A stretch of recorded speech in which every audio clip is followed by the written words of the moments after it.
महेश्वर की महत्वता का प्रतिपादन।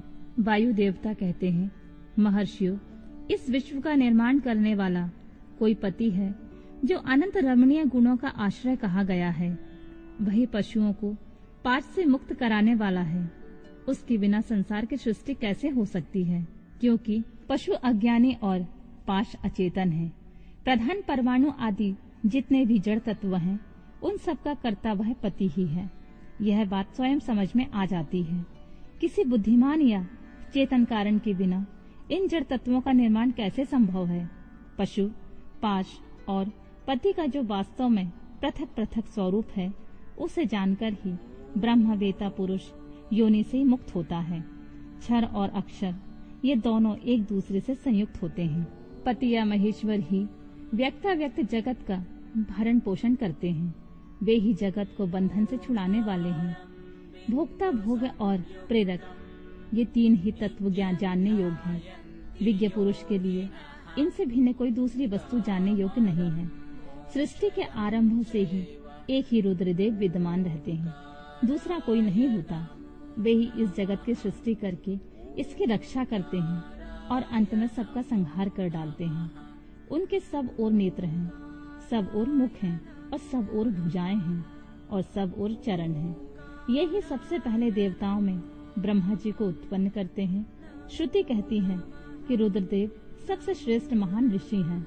मैं इन महान अमृत स्वरूप अविनाशी पुरुष परमेश्वर को जानता हूँ। इनकी अंग कांति सूर्य के समान है। ये प्रभु अज्ञान अंधकार से परे विराजमान है। इन परमात्मा से परे और कोई दूसरी वस्तु नहीं है। इनमें अत्यंत सूक्ष्म और इनसे अधिक महान और कुछ भी नहीं है। यह सारा जगत परिपूर्ण है। इनके सब ओर हाथ, पैर, नेत्र, मस्तक, मुख और कान हैं। ये लोक में सबको व्याप्त करके स्थित हैं।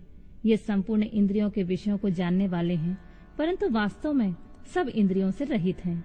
सबके स्वामी, शासक, शरण दाता और सुहद्र हैं। ये नेत्र के बिना भी देखते हैं और कान के बिना भी सुनते हैं। ये सबको जानते हैं, किंतु इनको परिपूर्ण रूप से जानने वाला कोई नहीं है। इन्हें परम पुरुष कहते हैं। ये अणु से भी अत्यंत अणु और महान से भी परम महान है। ये अविनाशी महेश्वर इस जीव की हृदय गुफा में निवास करते हैं। एक साथ रहने वाले दो पक्षी एक ही वृक्ष का आश्रय लेकर रहते हैं। उनमें से एक तो वृक्ष के कर्म रूप फल का स्वाद ले लेकर उपभोग करता है, किंतु दूसरा उस वृक्ष के फल का उपभोग न करता हुआ केवल देखता रहता है। जीवात्मा इस वृक्ष के प्रति आसक्ति में डूबा हुआ है, अतः मोहित होकर शोक करता रहता है। जब वह कभी भक्त कृपा से भक्त सेवित परम कारण रूप परमेश्वर का और उनकी महिमा का साक्षात्कार कर लेता है, तब शोक रहित हो सुखी हो जाता है। छंद, यज्ञ, क्रंथ तथा भूत, वर्तमान और भविष्य संपूर्ण विश्व का वह माया भी रचता है और माया से ही उसमें प्रविष्ट होकर रहता है। प्रकृति को ही माया समझना चाहिए और महेश्वर ही वह माया भी है। ये विश्वकर्मा महेश्वर ही परम देवता परमात्मा है, जो सबके हृदय में विराजमान है। उन्हें जानकर ही पुरुष परमानंदमय अमृत का अनुभव करता है। ब्रह्मा से भी श्रेष्ठ असीम एवं अविनाशी परमात्मा में विद्या और अविद्या दोनों गुण भाव से स्थित हैं। विनयशील जड़ वर्ग को ही यहाँ अविद्या कहा गया है और अविनाशी जीव को विद्या नाम दिया गया है। जो उन दोनों विद्या और अविद्या पर शासन करते हैं, वे महेश्वर उनसे सर्वथा भिन्न विलक्षण हैं। ये प्रतापी महेश्वर इस जगत में समष्टि भूत और इंद्रिय वर्ग रूप एक एक जाल को अनेक प्रकार से रचकर इसका विस्तार करते हैं। फिर अंत में संहार करके सबको अनेक प्रकार से एक में परिणत कर देते हैं तथा पुनः सृष्टि काल में सबकी पूर्ववत रचना करके सब पर आधिपत्य करते हैं। जैसे सूर्य अकेला ही ऊपर नीचे तथा अगल बगल की दिशाओं को प्रकाशित करता हुआ स्वयं भी दीदीप्यमान होता है, उसी प्रकार ये भजनीय परमेश्वर अकेले ही समस्त कारण रूप पृथ्वी आदि तत्वों का नियमन करते हैं। श्रद्धा और भक्ति के भाव से प्राप्त होने योग्य आश्रय रहित कहे जाने वाले जगत की उत्पत्ति और संहार करने वाले कल्याण स्वरूप एवं 16 कलाओं की रचना कर उन महादेव को जो जानते हैं, वे शरीर के बंधन को सदा के लिए त्याग देते हैं, अर्थात जन्म मृत्यु के चक्कर से छूट जाते हैं। वे ही परमेश्वर तीनों कालों से परे, निष्कल सर्वज्ञ, त्रिगुणाधीश्वर एवं साक्षात परात्पर ब्रह्मा है। संपूर्ण विश्व उन्हीं का रूप है। वे सबकी उत्पत्ति के कारण होकर भी स्वयं अजन्मा है, स्तुति के योग्य हैं, प्रजाओं के पालक, देवताओं के भी देवता और संपूर्ण जगत के लिए पूजनीय हैं। अपने हृदय में विराजमान उन परमेश्वर की हम उपासना करते हैं, जो काल आदि से परे, जिनमें यह समस्त प्रपंच प्रकट होता है, जो धर्म के पालक, पाप के नाशक, भोगों के स्वामी तथा संपूर्ण विश्व के धाम हैं, जो ईश्वरों के भी परम महेश्वर, देवताओं के भी परम देवता तथा पतियों के भी परम पति, उन भुवनेश्वर के भी ईश्वर महादेव को हम सब परे जानते हैं। उनके शरीर रूप, कार्य और इंद्रियां तथा मन रूपी कारण नहीं है। उनके समान और उनसे अधिक इस जगत में कोई नहीं दिखाई देता। ज्ञान, बल और क्रिया रूप उनकी स्वाभाविक पराशक्ति वेदों में नाना प्रकार की सुनी गई हैं। उन्हीं शक्तियों से इस संपूर्ण विश्व की रचना हुई है।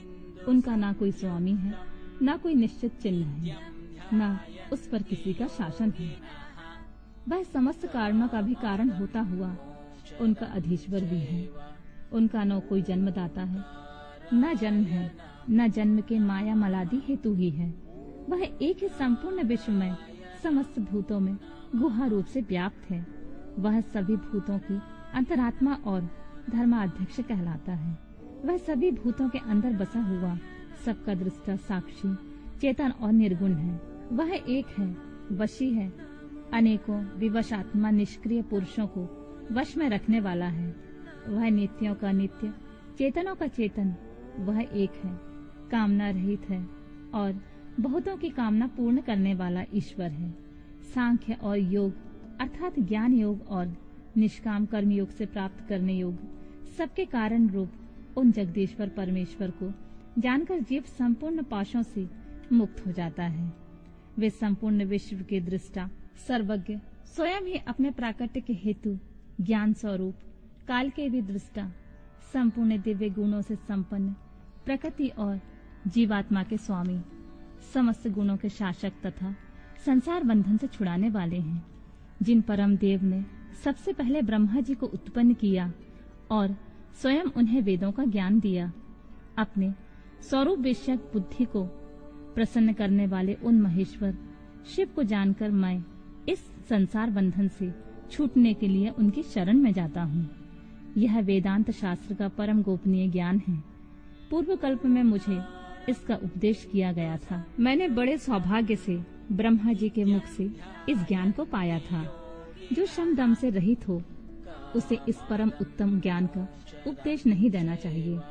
जो अपना पुत्र सदाचारी तथा शिष्य न हो, उसे भी नहीं देना चाहिए। जिनकी परम देव परमेश्वर में परम भक्ति हो, जैसे परमेश्वर में है, वैसे ही गुरु में भी है। उस महात्मा पुरुष के हृदय में ही ये बताए हुए रहस्यमय अर्थ प्रकाशित होते हैं। अतः संक्षेप में यह सिद्धांत की बात सुनो। भगवान शिव प्रकृति और पुरुष से परे हैं। वे ही सृष्टि काल में जगत को रचते और संहार काल में पुनः सबको आत्मसात कर लेते हैं।